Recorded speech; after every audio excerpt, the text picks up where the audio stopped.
ओम का नाद लगाएंगे।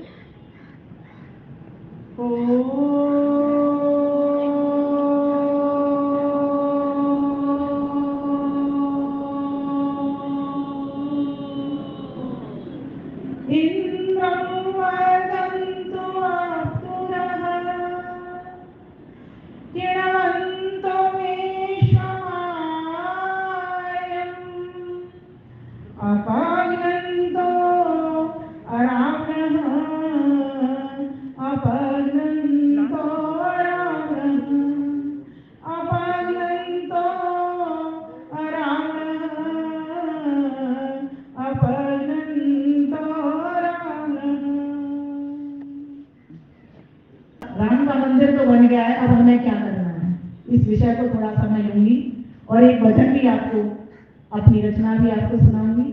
तो थोड़ा सा आप अपना समय का दान देंगे और धैर्यपूर्वक बैठेंगे। जब हम भगवान राम की बात करते हैं तो सबसे पहला उनका गुण क्या था? धैर्य। धैर्य था। वही धैर्य आज हम थोड़ी सी देर के लिए और थोड़ा सा देंगे, इसी का दान, के समय का दान। तो आइए हम प्रारंभ करते हैं। जैसे मैंने अभी मंत्र पाठ किया, इंद्रम वर्धन्तु अप्सुरः क्रीडवन्तो विश्वमार्यम्। हमने इस मंत्र के माध्यम से भगवान से प्रार्थना की है, परमात्मा हम सारे संसार को श्रेष्ठ बनाए, सुखी बनाए, स्वस्थ बनाए, समृद्ध बनाए।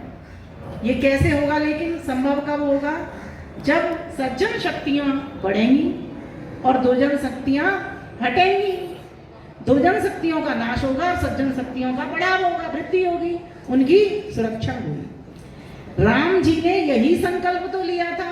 क्या लिया था? निश्चर ही न करो मही, भुजा उठाए प्रण की। इस धरती से एक एक राक्षस को बीन बीन करके समाप्त कर दूंगा। हम राम के भक्त हैं ना, हम राम के वंशज हैं ना। तो राम जी ने क्या किया? उन शक्तियों को सहारा दिया, उनकी सुरक्षा की। जैसे कि जब उनको वनवास हो जाता है, वन में चले जाते हैं, तो जो यज्ञ करने वाले याज्ञिक लोग हैं, उनको ये राक्षस लोग यज्ञ नहीं करने देते, अर्थात परोपकार के काम नहीं करने देते और पंच यज्ञ की पालना नहीं करने देते। तो भगवान राम ने क्या किया?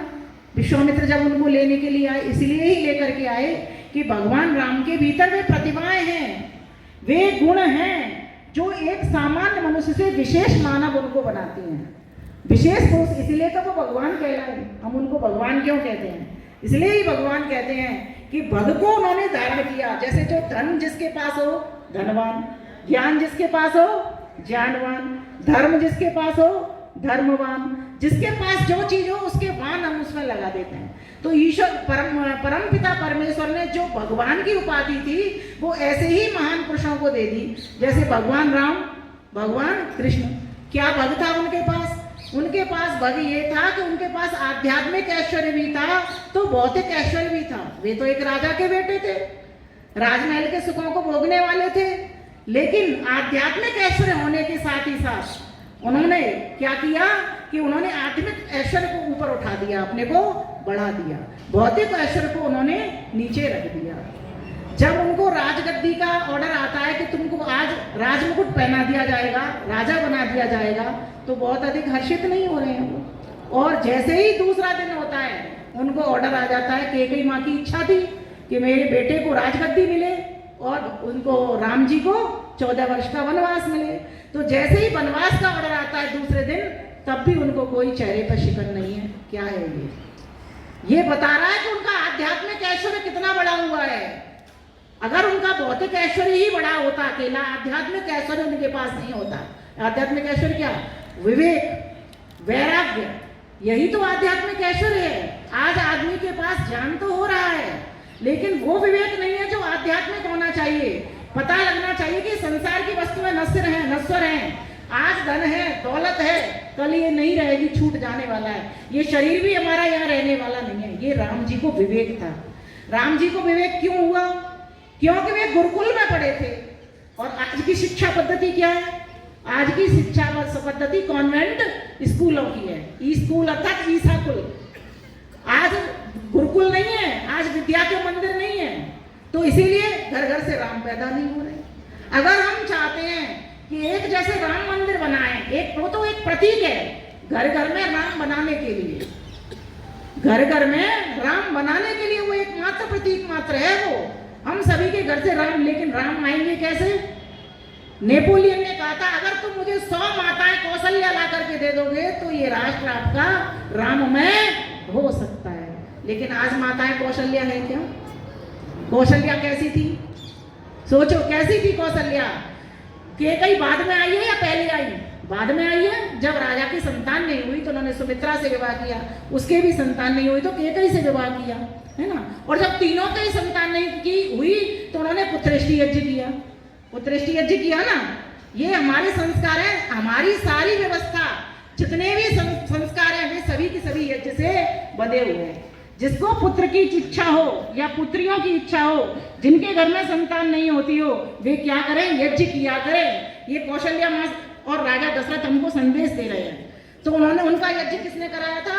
श्रृंगी ऋषि ने कराया उनका यज्ञ। तो उनके घर में 4 बच्चे पैदा हुए। बड़े राम थे, दूसरे नंबर पे भरत थे जो कैकेयी के थे, और सुमित्रा जी के 2 थे, लक्ष्मण और शत्रुघ्न। चारों भाइयों में कितना प्रेम। बिना भाई के राम जी भोजन नहीं करते हैं, बिना भाई के लक्ष्मण जी भोजन नहीं करते हैं। चारों भाई मिलकर के सहभोज करते हैं। आप राम की संस्कृति देखिए, घर को राम में कैसे बनाओगे? क्या हम सभी मिलकर के सहभोज करते हैं? बोलो, क्या हमारे घर में सहभोज होता है? नहीं होता। बेटा कभी खाता है, पत्नी कभी खाती है, पति कभी खाता है। अब आप कहोगे जी एक समय पे सब आते नहीं, इसलिए अलग अलग समय पे भोजन कर लेते हैं। आप मानो या मत मानो, जब तक ये त्याग नहीं आएगा, थोड़ा सा समय का दान देना नहीं आएगा व्यक्ति को कि पति देव आते होंगे थोड़ी देर में रुक जाऊं। हमारी माताजी तब तक भोजन नहीं करती थी जब तक पिताजी काम से नहीं लौट आते थे। आज ये सब त्याग खत्म हो गया। राम क्या है? राम त्याग है। राम किसका नाम है? त्याग का नाम है। राम किसका नाम है? राम वेद का नाम है। राम किसका नाम है? राम धर्म का नाम है। राम किसका नाम है? राम यज्ञ का नाम है। राम किसका नाम है? राम परोपकार का नाम है। राम किसका नाम है? राम दान का नाम है। क्या है राम? ये रामत्व तो हमारे सबके जीवन में आए, लेकिन वो आएगा कब? जब हम अपने बच्चों को गुरुकुलों में पढ़ाएंगे या फिर अपने घर को ही विद्या का मंदिर बना देंगे। देखो, या तो हमारे भीतर इतनी ताकत होनी चाहिए कि हमारा आदर्श ऐसा होना चाहिए जैसे राजा दशरथ का था, कौशल्या का था, तब तो हमारे घर में राम आएंगे। जब हमारे आचरण में राजा दशरथ और कौशल्या जैसा आचरण नहीं होगा तो हमारे घर में राम नहीं आएंगे। वेद में बड़े सुंदर सुंदर मंत्र आते हैं कि अगर आप चाहते हो कि राष्ट्र आपका सुरक्षित रहे, स्वस्थ रहे, तो राममय संस्कृति को लाना होगा। कैसे लाना पड़ेगा? तो वेद में एक मंत्र आता है, सत्यम बृहत्रितम उग्रम दीक्षा तपो ब्रह्म यज्ञम पृथिवीं धारयन्ति सानोभूतस्य भव्यस्य पत्नी मुरुम लोकम पृथिवीं न कृणोतु, पृथिवीं न कृणोतु। इसमें बताया गया है कि जिस व्यक्ति के भीतर जो लोग जिस राष्ट्र के अगर सत्यवादी हैं तो राष्ट्र आपका स्वस्थ रहेगा, सुखी रहेगा, समृद्ध रहेगा। आज सत्य कहीं दिखाई दे रहा है रचना जी? हर जगह पे झूठ परोसा जा रहा है, झूठ का ही बोलबाला। और फिर एक झूठ को बोल करके 1000 झूठ और व्यक्ति बोलता है। भगवान राम, राम किसका नाम है? सत्य का नाम है। एक बार मुंह से जो वचन कहा है वही वचन उन्होंने माना है, किया है। एक बार जो तीर छोड़ा है, बाण छोड़ा है, वही रामबाण बन गया। और आज हम उसी को मुहावरे के रूप में कहते हैं, रामबाण औषधि असर करेगी ही करेगी। क्यों? क्योंकि राम जी के भीतर वो शक्ति है। हम वचन मुंह से कभी कुछ बोल देते हैं, कभी कुछ बोल देते हैं। सत्य किसका नाम है? मनसा वाचा कर्मणा, जैसा मन में तुमने विचार किया वैसा ही वाणी पर उतारना, और जैसा वाणी पर उतारना वैसा ही क्रिया विभाग में उतारना। ये राम की संस्कृति है, राम जी हमको सिखा रहे हैं। ऐसा महान सत्य, सत्य कभी नाश नहीं होता, झूठ बदल जाता है। झूठ बार बार कितने भी झूठ बोल लो, झूठ के कोई पंख नहीं होते, बस चलता ही रहता है, चलता ही रहता है, अंत को नाश को प्राप्त हो जाता है। फिर कहा ऋतम उग्रम, ऋतम कहते हैं यथार्थ ज्ञान को, जिसके परमेश्वर के सभी नियम सभी के लिए समान है। सूर्य पूरब से निकलता है तो सभी जगह पर सूर्य पूरब से निकलता है, समझ रहे हो ना? ऐसा यथार्थ ज्ञान, ऐसा विशुद्ध ज्ञान, ईश्वर कौन, जीवात्मा कौन, प्रकृति कौन, ये राम जी को था। पता था उनको कि ये प्रकृति परिणाम धर्म वाली है, आज कुछ कल कुछ, लेकिन मैं बदलता नहीं हूं, मैं आत्मा अजर अमर हूं, मेरा कुछ होगा नहीं। माँ ने कहा है, पिताजी ने माँ की बात मानी है, मैं वन जाऊंगा, और राम जी बन गए तो बन गए, राम जी बन गए तो बन गए, वन चले जाते हैं। लक्ष्मण कहता है जब भैया वन को जा रहे हैं, मैं कैसा भाई हूं जब मेरा भाई वन को जा सकता है, जब राजसी चीजों को धन को त्याग सकता है, तो मैं क्यों इन राजसी धनों को लेकर के सुखी रहूंगा, मैं भी अपने भैया का अनुकरण करूं। लक्ष्मण जी पीछे पीछे चलते हैं, सीता के पास जाते हैं।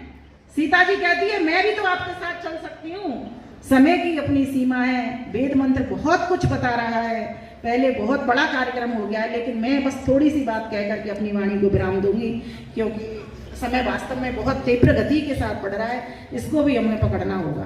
तो कहा कि हमारा जीवन कैसा हो, सत्य में हो, हमारा जीवन कैसा हो, विवेक से भरा हो, हमारा जीवन कैसा हो, सिर्फ अपने लिए नहीं हो, संसार के लिए हो। आदर्श भाई, एक आदर्श पिता, एक आदर्श पुत्र। कई लोगों ने कहा वे आदर्श पति नहीं थे। मैंने कहा किसने कहा आदर्श पति नहीं थे? कांटे क्या तुमने जाके भी नहीं बनों में जो सीता मैया के पैर में लग जाते थे। जब सीता जी महल से राजसी वस्त्रों को छोड़ करके तपस्वी वाले वस्त्रों को धारण करती हैं, तो उनको धारण करना नहीं आ रहा था। राम जी ने उनकी हेल्प की है, तब जाकर के उन्होंने वो वस्त्र पहने हैं। तो राम तो तपश्चर्या का नाम है। इसलिए भाइयों बहनों, और ब्रह्म यज्ञ अर्थात ब्रह्म के 3 अर्थ होते हैं। ब्रह्म माने वेद, ब्रह्म माने ऊर्जा वीर्य, और ब्रह्म माने ईश्वर। वे वैदिक थे, वे ईश्वर भक्त थे, और वे वीर्यवान थे, धृतमान थे, द्युतिमान थे, कांतिमान थे, गुणवान थे, धैर्य वाले थे। उनका एक एक गुण, जहां वे आदर्श पति थे, पुत्र थे, जहां वे आदर्श भाई थे, वहां आदर्श राजा भी थे। दैहिक दैविक भौतिक तापा, राम राज्य काहू नहीं व्यापा। भाइयों बहनों, हम चाहते हैं अगर राम राज्य आए तो हम सभी को राममय होना पड़ेगा। राम राज्य तो धरा हुआ ही है। मोदी जी आए हैं, हमारी एक ताकत है, हम सभी उनके लिए सहयोगी बनेंगे। बोलिए, हम सभी सहयोगी बनेंगे, हम सभी उपयोगी बनेंगे, हम सभी उद्योगी बनेंगे, हम सभी निरोगी बनेंगे, हम सभी योगी बनेंगे, हम सभी मोदी बनेंगे।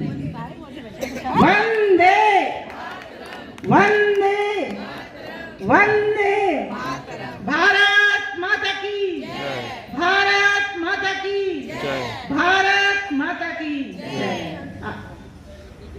ओम द्यौ शांतिरंतरिक्षं शांति पृथिवी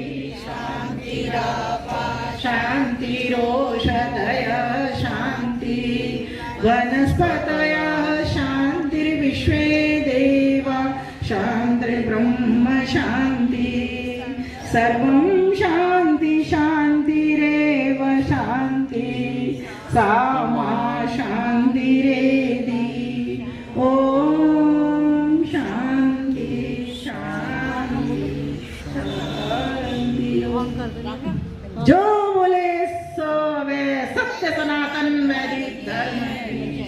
बोले मर्यादा पुरुषोत्तम श्री रामचंद्र भगवान की जय। योगी राज श्री कृष्ण चंद्र भगवान की जय। संसार के सभी महान पुरुषों की जय, सभी भक्तों की जय। भारत माता की जय, गौ माता का जय। वेद की ज्योति जलती रहे, ओम का झंडा जलता रहे।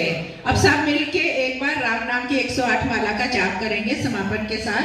सब सचेत हो जाए, सब राम नाम का